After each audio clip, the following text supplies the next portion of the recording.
Hi, everybody. I'm Jay Privman, the national correspondent with Daily Racing Form. As you know, I do Derby Watch every week for 20 years now. My partner at Daily Racing Form, the national handicapper, Mike Watchmaker. And Mike, we've got a big race coming up this weekend, maybe the biggest we've had so far this spring on the Derby Trail, the Fountain of Youth Stakes, and it's going to be headed up by last year's champion, 2-year-old male, Good Magic, making his first start since the win in the Breeders' Cup.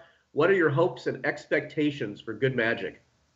Well, I think the Fountain of Youth is going to answer a couple of big questions, and one of them concerns Good Magic. I mean, well, everything points to Good Magic being the type of horse who will only improve as he matures, his pedigree and in the barn that he lives in, the Chad Brown barn. You know, you just don't know that they're going to do it until they actually do it. So, it'll be good to see Good Magic come out and make his 3-year-old debut. And he doesn't have to win the race, but I would expect him to run well. He's only got 2 preps going into the Derby, so he can't really mess around. I'm very interested to see what kind of performance he delivers on Saturday. And we're taping this on Wednesday before they draw the race. A field of 9 or 10 was expected for the Fountain of Youth.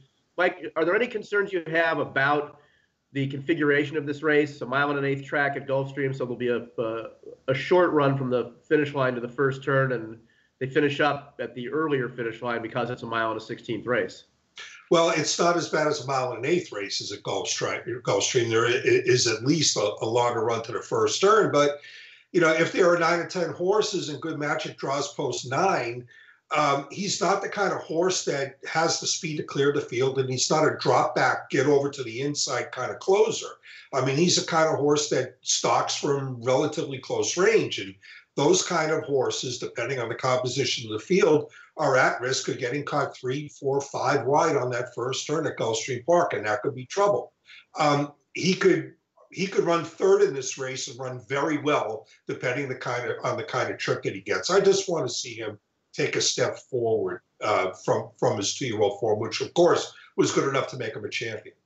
Well, you just saw our current top 20 list. There's 2 other horses on that list that are going to be in the Fountain of Youth.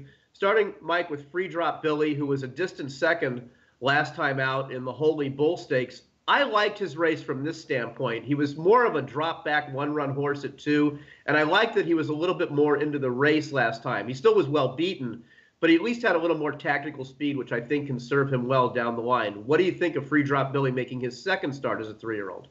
I'm not buying into the Free Drop Billy thing yet. He was a horse who was an accomplished 2-year-old. He did win the Grade 1 Breeders' Futurity, but he was slow. I mean, he was just plain slow. Now, the Breeders' Futurity was a slow race, and he did not run fast.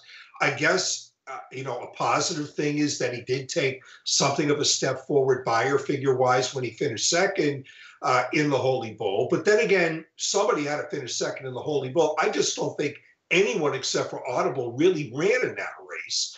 And I thought he was mainly second by default. And I mean, he was a long way second, but still, so many horses didn't show up in that race. Somebody had to finish second, and it was him. And the third member of our Derby Watch Top 20 who's running in the Fountain of Youth is Strike Power. He's 2 for 2, both in sprints, both at Gulfstream Park. He stays at Gulfstream for his third start, but he'll try 2 turns for the first time. Do you think he can pull it off, Mike? Well, this is another interesting question that's going to get answered, whether Strike Power can get 2 turns. And it depends on how much other real early speed is in this race, because Strike Power is very fast, and I think he's very talented too. And I think, when very fast, very talented horses attempt to go 2 turns for the first time, all of a sudden, instead of going 22 and 45, they're out there going almost 24 and 48. And, they can carry that speed a long ways. And I'm very interested to see how this horse does going 2 turns. I think he's a very talented horse. The distance is the big question. Well, that's our look at the 3 horses on our Derby Watch Top 20 that are running in the Fountain of Youth Stakes on Saturday at Gulfstream Park. We'll be back next week with a recap of this race and a preview of next weekend's big races, which includes the San Felipe Stakes, and we're expecting Bolt d'Oro and Mackenzie for that one. For Mike Watchmaker, I'm Jay Privman. Thanks for watching.